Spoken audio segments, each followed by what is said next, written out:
Dots Willie Ong tuluyan nang nakarecover sa kanyang sakit. Magandang araw po sa inyong lahat. Doc Willie po. Meron tayong mga updates. Meron ako mga mahalagang sasabihin, okay? Tignan nyo nangyari afterwards. Oh, okay, akit natin na afterwards. Oh, nawala na yung pula, oh. Nawala na siya, pati yung tubig nabawasan. Oh, sabihin ko yung bad news dati. Ang bad news dati, may kalat din pala sa baga ko. Walang yan eh.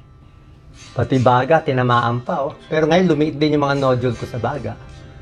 Ito yung miracle worker ko dito. Papakita ko sa inyo. Ito yung hahanapin natin. Si Dr. Ang Peng Tiam. Sobra siyang sikat. Hindi lang sa Singapore, buong Asia, sikat siya. Ang dami niyang Pilipinong patients. Tsaka sabi nga niya, hindi na niya kailangan ng pera eh. Gusto lang niya talaga tulungan yung cancer patients. Iba rin yung mission niya. So, nung una, lagi niya sinasabi na ito yung mga side effect ng chemo. Side effect ng chemo. Nag-chemo pa kahapon. Kahapon is my third chemo, split into 3. Wala yung mga gamot sa atin eh. So, ang side effects na dumudugo to, may dugo dito. Nangingitim, suka. Pag dumi ko rin, may dugo. Lahat ng mucosa. Kasi it kills the bad cells and the good cells. Eh. Pero konting tiyaga. Hindi siya madali. Mahirap siya. Pero kinakaya natin kasi bukod sa chemo. Pero sabi ni Dr. Ang Peng Tiam, God loves you. Sabi niya, ngayon lang daw siya nakakita na sarcoma na ganun kabait. Na biglang lumiit. Kaya sabi niya, mukhang hindi lang ito gamot eh. It's not just the medicine. Although yung binigay niyang medicine, wala sa atin. Sa atin, I think may doxorubicin, may cystatin. Ewan ko lang kung may Avastin. Ewan ko lang kung may Neupogen tayo pang WBC. Pero mayroon pa siyang Neulastine na matindi. Tapos yung albumin ko, 6 na ganitong bote per 6 na ganito per week. Salamat sa prayers nyo. Yung pinaray nyo sa akin, sana bumalik sa inyo 100 times more. Kung hindi ko mabalik sa buhay na to at namatay ako, promise ko, bago ako lumipad sa next stage, maglalaan ako ng maraming taon para tulungan ng mga tao sa Pilipinas. Isang emosyonal na live video ang ginawa ni Dots Willie Ong at kanyang ipinaliwanag ang kahalagahan ng magandang healthcare kapag ikaw ay nagkasakit. Inamin din ng doktor na after 6 weeks ay lumiit na ang bukol niya dahil sa sakit na sarcoma.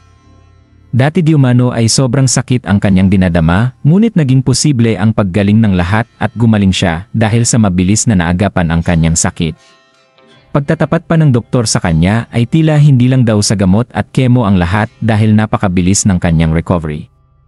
Tila may miracle na nangyari dahil na rin sa dami ng nagdasal para kay Dots Willie Ong ay kanyang nalagpasan ang mga pagsubok na ito.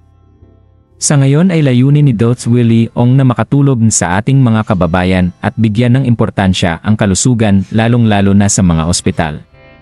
Alam naman nating mahirap talagang magkasakit dito sa Pilipinas dahil hindi biro ang pera at pagod na iyong gagawin upang ikaw ay mabigyan ng angkop na gamutan. Kaya kahit mahirap para sa kanya ay nagdesisyon siya na tatakbo bilang senador sa darating na eleksyon. Nais niyang maibigay ang deserve na gamutan ng mga Pilipino at magamit ng husto ang mga buwis na ating binabayad. Kaysa naman kasi masayang lang at mauwi sa wala ang ating mga binabayad at mainam para sa kanya na gumawa ng iba't ibang batas at kautusan patungkol sa maagap na pagpapaospital. Hiling ni Dots Willie Ong na wala ng discrimination kapag ikaw ay pupunta sa ospital.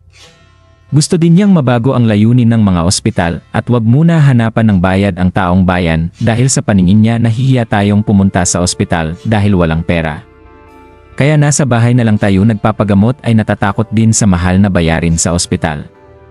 Samantala, masaya naman ang netizens sa recovery na ito ni Dots Willie Ong at hoping sila na ito na ang simula ng kanyang magandang karera sa Senado.